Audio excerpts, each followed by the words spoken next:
My name is Linda Keith. I am the founder and chief credit trainer of lendersonlinetraining.com, a training program where we help lenders say yes to good loans by understanding global analysis of tax returns, analysis of financial statements, not just the numbers, but the understanding piece. I am joined today by David Stauffacher, one of our senior credit trainers. Hello, David. Hello. Happy to have you here. Welcome. So this is in our K-1 and pass-through series, but once again, this is one where there's a twist, certainly, if it is in a pass-through. Yeah. But yeah, always, that's true. We could just stop the whole live stream right there. Always a twist. But so we are actually going to talk about Schedule D in any return, but then why are the pass-throughs kind of goofy? So let's just start with what shows up on Schedule D, capital gains and losses, and where is it showing up? But first, what is a capital asset, David?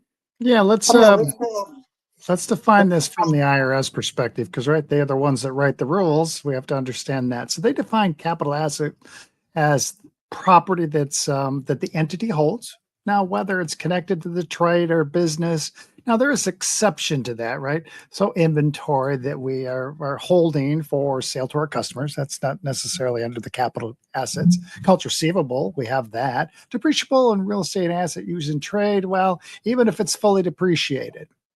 So like the IRS, we use the word generally, right? We use a little bit of vagueness there when we're listing common items, and it's not an exhaustive list. So, Linda, what are the general rules when we're thinking about cash flow and what's on a Schedule D, whether it's on the 1040 or if it's on one of these pass-through entities? Yeah. So, Schedule D, the Schedule D for the 1040 looks very similar to the Schedule D specifically for the 1120S or the Schedule D specifically for the 1065. So, there are three different ones, but in general, we have short-term and long-term.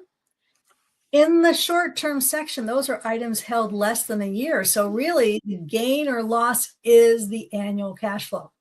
I bought it in February. I sold it in June.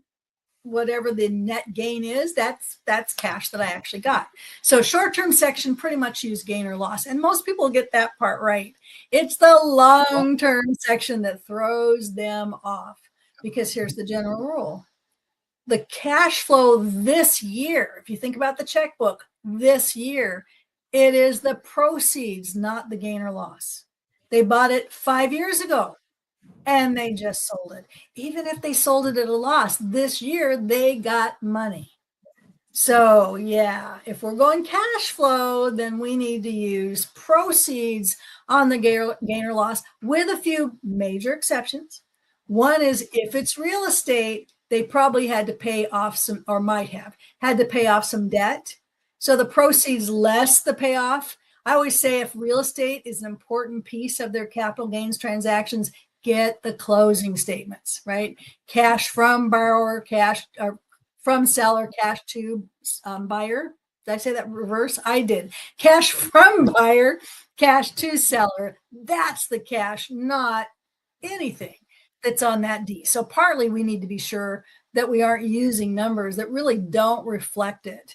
There's another situation that comes into play, and that is, when should we count it? And there's a really important question there. David, when should we count it and when should we pass? I think for kind of ease of purposes, if it's historical cash flow, if I'm truly looking at what actually happened after that time period, yes, it's actual cash received. So I did have it. It's like the checkbook, as you mentioned before.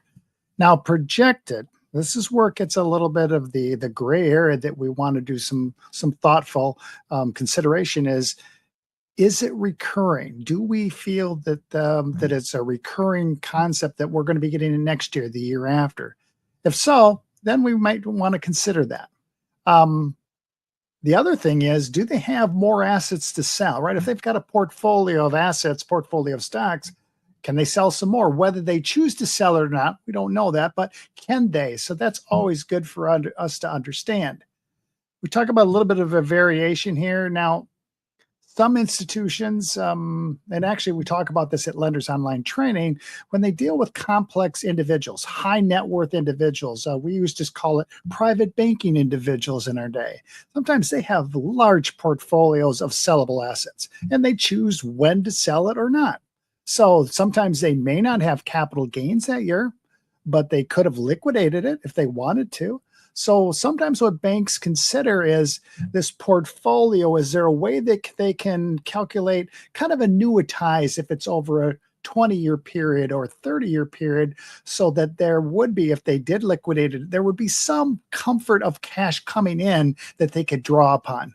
But it's truly looking at their portfolio as a whole and then amortizing it out, annuitize I would use, is that there would be a stream of income that they would have access to if they chose to. And I think we as lenders would feel comfortable that as long as we've got their portfolio at least documented, we understand what their portfolio is and we've had that calculation. It goes back to one of our live streams where Dave says, document, document, document. We just need to understand to support our justification. So I really would ask even some of our students, even today when I was asking some of our lenders, what are your guidelines?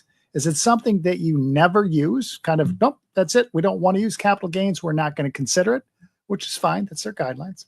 Or do they rarely use it? Then we get into how often do they use it? And then Dave kind of asks them the question is, do you do it consistently? I'm always one that, if you choose to do that, is it consistent over the period of time that you just don't use it for this type of borrower and maybe someone else? We just have to make sure that, an examiner or someone that comes in, that we are doing it based on the broad organization. This is the rules, the guidelines that we follow. So, Linda, where do we find these capital gains and where do we actually use it? This is where we get a little bit of a twist going with that K-1 and pass-through entity. So let's do 1040 first because people are very familiar with that. 1040, Schedule D, capital gains. You can see short-term versus long-term. And there are some other things, by the way, LinkedIn, like-kind exchanges and so forth, which in our manual, 250 pages on 1040, another 250 pages on the advanced tax returns. You can go in there, Control F, and find like-kind exchanges, and it'll explain that anomaly, if you will. But Schedule D rolls right into the front page of the 1040. So if you're following our map to tax return analysis, which was one of our training tools, you'll come to capital gains, you'll get to Schedule D, and you'll get to decide, based on what we've just discussed, whether or how to use that. Here is the tricky part with the 1065 and the 1120S. If you're doing entity level, then you're going to get to Schedule K, and on Schedule K, capital gains will show up there, and you follow it through, you see the capital gains, and you go through the thought process we just shared with you. Is it recurring? Is it historical? Do they have plenty of assets to sell? But, and this is, we got a question about this today that I'm answering today. If it's a 1065 1120S and you're interested in the owner, what's going to happen is on the 1065 1120S, Schedule D goes to Schedule K, parent to the K1s. It's split between the K1s and the owners, lands on their 1040, on their Schedule D. And we had a question this week. Said, you know what? We've got someone who we are using their actual cash flow from the K1, but they also have this continuing amount from this company. It keeps landing on Schedule D. It's significant. Can we use it? No. If you were doing the entity, I'd say consider it. Sure, of course. It was an ag operation and it was called cows and they did it every year. Of course.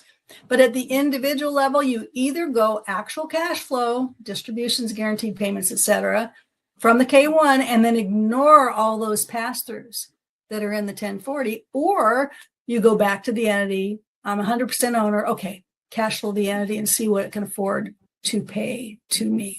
So a little trick here, but you really can't mix it. You cannot mix it. So what do you use? What do you use? 1040, consider your guidelines, as we always say, and whether it's recurring. 1065 1120S entity analysis, same answer. But 1120S, 1065 owner guarantor analysis do not use, and in my notes, guys, that's all caps. Do not use if you use actual cash flow. And we do have live streams on both the 1065 K1 cash flow, the 1120S K1 cash flow. If it's a high percentage owner and you are using share of entity as the available cash flow, go back to rule number 2, and that is 1065 and 1120S entity analysis. Consider it. All right. Once again, there is more here than meets the eye. There are some relevant modules in our lendersonlinetraining.com for you. One is the 1040 course, Schedule D 4797. In the advanced tax return course, there is 1065 K1, 1120S K1. These are 15 to 20 minute run time. Takes you about 30 to 40 minutes with note taking and exercise. Our goal is 30 minutes or less on each module so you can fit them in. And if you do want to try, if you want to talk to us about doing training, lendersonlinetraining.com/talk. If you'd like to try one out, Suzanne can put up another URL for you. It's lendersonlinetraining.com/demo. You sign up and you can actually take 5 of our modules totally free, and then give us a call and let us know if what we do will help you and your folks say yes to good loans. Ask questions at experts@lendersonlinetraining.com. And on the next screen, you'll see how to get in touch with us to subscribe to our Ask the Experts emails. Take care, everybody. See you again.